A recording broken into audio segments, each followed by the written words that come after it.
Տարածաշրջանում Իրան-Ադրբեջան հարաբերությունների հնարավոր սրացման վերաբերյալ թեման հեռավար կքննարկենք թուրքագետ Վարուժան Գեղամյանի հետ։ Բարի երեկո, պարոն Գեղամյան, շնորհակալություն, որ չմերժեցիք հարցազրույցը։ Պարոն Գեղամյան, ի վերջո, որտեղից է եղել Նախիջևանի դպրոցի եւ օդակայանի տարածքի վրա ԱԹՍ-ի հարձակումը։ Իրանը պնդում է, որ իրենք չեն հարվածել ու տարածվեցին տեսանյութեր, որոնց հեղինակները պնդում են, որ Նախիջևանում պայթած ԱԹՍ-ների վրա ադրբեջանական գրառում է։ Ձեր մեկնաբանությունը։ Կա 3 հնարավոր վարկած, 3 վարկածներն էլ այս պահին հերքել հնարավոր չէ, տարբերակ առաջին դա իսկապես Իրանի կողմից ուղարկված է եղել, տարբերակ երկրորդ դա Իրանից է դա, բայց պատահականության արդյունք եւ տարբերակ երրորդ դա սադրանք է կազմակերպված այլ պետության կողմից, որը նպատակ ուներ ներքաշել Ադրբեջանին եւ Թուրքիային իրարին դեմ պատերազմական գործողությունների մեջ։ 3 տարբերակներն էլ այս պահին հնարավոր են, բացառել դրանք պետք չէ, ուստի ես կարծում եմ, որ այս պահին ժամանակավրեպ է խոսել հստակ տարբերակների մասին։ Բոլոր 3-ն էլ հավասարապես նաև վտանգ են իրենց մեջ պարունակում։ Որքան հավանական եք համարում, որ Ադրբեջանի տարածքով Իրանի դեմ ցամաքային գործողության սցենարը գործի կդրվի, ու եթե այդ պլանը տեղի ունենա, ինչ հետևանքներ կունենա դա մեզ համար։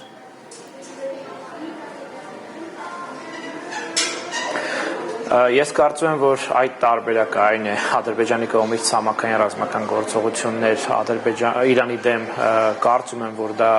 շատ քիչ հավանական տարբերակ է, որովհետև չեմ տեսնում դրա ռացիոնալ շահագրգռվածությունը ոչ Ադրբեջանի եւ ոչ առավել կարևոր այս բարձում Թուրքիայի ռազմաքաղաքական ղեկավարության մոտ։ Ամբողջապես այսպես ռազմական գործողությունների մեջ ներգրավվելը չի բխում այս պահին ոչ Անկարայի եւ ոչ էլ Բաքվի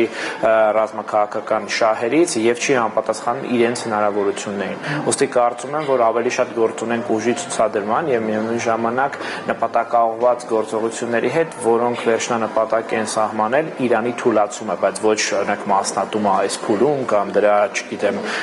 բաժան լինելը։ Գլխավոր խնդիրն է փորձել այնպես անել, որպեսզի իրանական պետությունը լինի առավել թույլ եւ ավելի մեծ կախման մեջ լինի Թուրքիայից եւ Ադրբեջանից։ Այդ դա կարող ենք համարել այս պահի թուրք-ադրբեջանական հիմնական նպատակը, բայց ոչ ռազմական գործողությունների մեջ ներգրավել։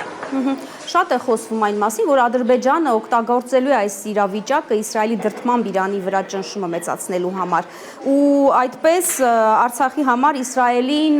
պարտքն է վերադարձնում։ Դուք արդեն Թուրքիայի մասին խոսեցիք, եթե Բաքուն շարունակի առճակատման տանող քաղաքականությունը, դրան ինչպես այդուհանդերձ կարձագանքի Թուրքիան, որը կարծես թե, ինչպես դուք արդեն նշեցիք, շահագրգռված չէ այդքան էլ Իրանի հետ բախման։ Այո։ Ես կարծում եմ, որ նույնիսկ եթե մի պահ պատկերացնենք, որ Ադրբեջանի ռազմաքաղաքական ղեկավարությունը ունի այդպիսի նպատակներ, այն է նպատակներ ինչ որ պատճառով, այդ թվում նաև Իսրայելի դրդմամբ Իրանի դեմ բացել նոր ճակատ, Ադրբեջանը ինքնուրույն չի տիրապետում անհրաժեշտ ռեսուրսներին, որպեսզի կարողանա այդ գործողությունը միայնակ իրականացնել, ավելին հաշվի առնելով վերջին տարիներին թուրք-ադրբեջանական ռազմական համակարգերի կարելի ասել լիարժեք ինտեգրումը, դժվար է պատկերացնել, որ ադրբեջանական բանակը կարող է գործել անկախ առանց Անկարայի համադրման, Անկարայի հետ համադրման կամ առավելևս Անկարայի համակարգման։ Ոստի նույնիսկ եթե կան տարաձայնություններ, ես դեռ դրանք չեմ տեսնում, բայց եթե նույնիսկ այդպիսի տարաձայնություններ առկա են, դժվար թե դա հանգեցնի նրան, որ Անկարան առանց Թուրքիայի պաշտոնական Թուրքիայի թույլտվության ու տրամադրած ռեսուրսների Ադրբեջանը ինքնուրույն նախաձեռնի նման գործողություն։ Հետևաբար տեղին է այս ամենը այդպիսի սցենարի քննարկման մեջ օգտագործել ավանտյուրա բառը, այսինքն գործ ունենք, եթե տենց բան լինի, դա բառից բուն իմաստով քաղաքական ավանտյուրա է, հետևաբար կարծում եմ, որ դա շատ քիչ հավանական է։ Պարոն Գեղամյան, այսօր հայտնի դարձավ, որ Ադրբեջանի արտգործնախարարը մեկնել է Անկարա եւ հնարավոր է, որ նաեւ այս հարցն է Թուրքիայի արտգործնախարարը բարձրացնելու Բայրամովի առաջ։ Չներքաշվել Իրանի դեմ առճակատման։ Վստահ եմ, որ իհարկե գլխավոր թեման Կարծում եմ, որ ոչ թե ներքաշումն է, այլ կամ չներքաշում, այլ ընդհանրապես Իրանում տեղի ունեցողով պայմանավորված տարածաշրջանային զարգացումներն են լինելու գլխավոր քննարկման թեման, այդ մասին է վկայում նաև այն, որ վերջին օրերին անդադար եղել են հեռախոսազանգեր, այլ ձևաչափով հանդիպումներ երկու երկրների բարձրագույն ղեկավարության միջև, որը խոսում է այն մասին, որ իրավիճակը ճգնաժամային է, անկախ դրա այսպես բնույթից, հետևաբար որպես հարևան պետություններ առաջին հերթին եւ որպես պետություններ, որոնք փոխկապակցված են տարաբնույթ շահերով, այդ թվում Իրանի ներսում ունեցած հետաքրքրություններով, բնականաբար երկու պետություններն էլ անդադար պետք է զբաղվեն այս հարցով, այս խնդրով։ Եվ կարծում եմ, որ դեռ շուտ է խոսել, թե որն է հաջորդ գործողությունները, որովհետեւ շատ պետություններ, այդ թվում Ադրբեջանը եւ Թուրքիան հիմա նայում են, թե ոնց կզարգանան իրանական իրադարձությունները, որպեսզի դիրքավորվեն ըստ այդմ։ Պարոն Գեղամյան, արդեն տեղեկություններ կան, որ ամերիկացիները զինում են Իրաքի հակաիրանական քրդական խմբավորումներին Իրանի դեմ ապստամբելու համար։ Ըստ ձեզ մեծ է այս սցենարի իրականացման հավանականությունը։ Այդ սցենարը իսկապես քննարկվում է, մենք ունենք տեղեկություններ հիմնականում բաց աղբյուրների հիման վրա, առայն որ Միացյալ Նահանգների հատուկ ծառայությունները վերջին ամիսներին հետևական աշխատանք են տարել տարբեր քրդական խմբերի ու խմբավորումների հետ, այստեղ պետք է հիշել, որ քրդերը միայն մեր խոսույթում են մեկ միասնական, այսպես հանրույթ, իրականության մեջ գործ ունենք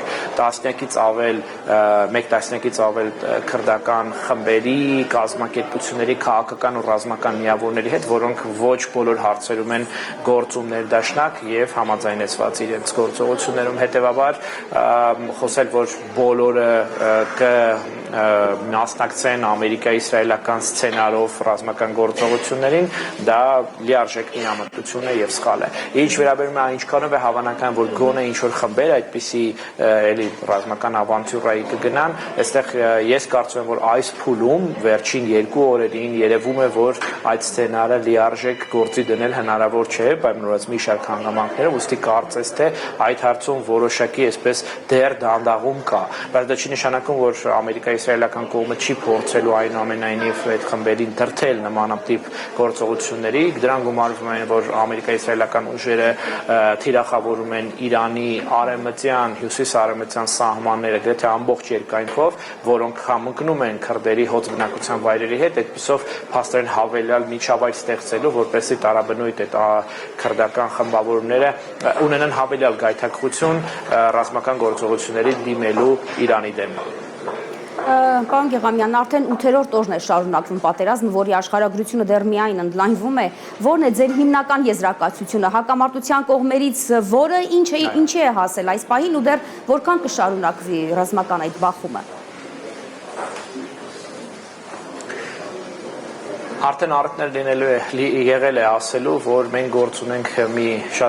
մի կողմից օրինաչափ եւ միևնույն ժամանակ աննախադեպ իրավիճակի հետ, քանի որ այն առաջնային պլանը, որը կար հարձակվող կողմի մոտ, Ամերիկայի Միացյալ Նահանգների եւ Իսրայելի, այն է տապալել երկրի իշխանությունը, գլխատելով երկրի կառավարությանը, բարձրակարգ ղեկավարությանը եւ դրանից հետո ակնկալել, որ արագ կփոխվի ամեն ինչ, ներքին ընդդիմությունը կբարձրացնի իր գլուխը եւ կհասնեն իրենք փաստացի այսպես լիարժեք կախյալ իշխանության ձևավորման Իրանի տարածքում, այդ պլանը տապալվել է եւ փաստացի ստացվում է, որ դրանից հետո այլ մեծ եւ մանրամասն մշակված ռազմավարություն առկա չէ, պատահական չէ, որ խոշորագույն ամսագրերից մեկը արևմտյան աշխարհի The Economist-ը դուրս է եկել շապիկով, որտեղ շատ տիպիկ բնութագրել է տեղի ունեցողը a war without a strategy, պատերազմ առանց ռազմավարության։ Հետևաբար մենք գործ ունենք հիմա ամերիկայի-իսրայելական կողմում կարծես թե նոր ռազմավարության փնտրտուքի հետ, որը նույնիսկ կարող են կոչել exit strategy, այսինքն ելքի ուղիներ փնտրելու գործողություններ։ Հետևաբար, եթե չկա այնտեղ հաշվարկ, թե ինչպես կարող է ընթանալ պատերազմը, դժվար է որևէ քիչ թե շատ այսպես ամփոփ կանխատեսում անել։ Միակ բանը, որ կարող ենք ասել, հետևյալն է. մեր տարածաշրջանը, մեր անմիջական հարևանությունը այլևս չի լինելու այնպիսին, ինչպիսին էր մինչև 2026 թվականի փետրվարի 28-ը, այն 180 աստիճանով տարբերվելու է եւ դրա ազդեցությունը զգացվելու է բոլոր իմաստներով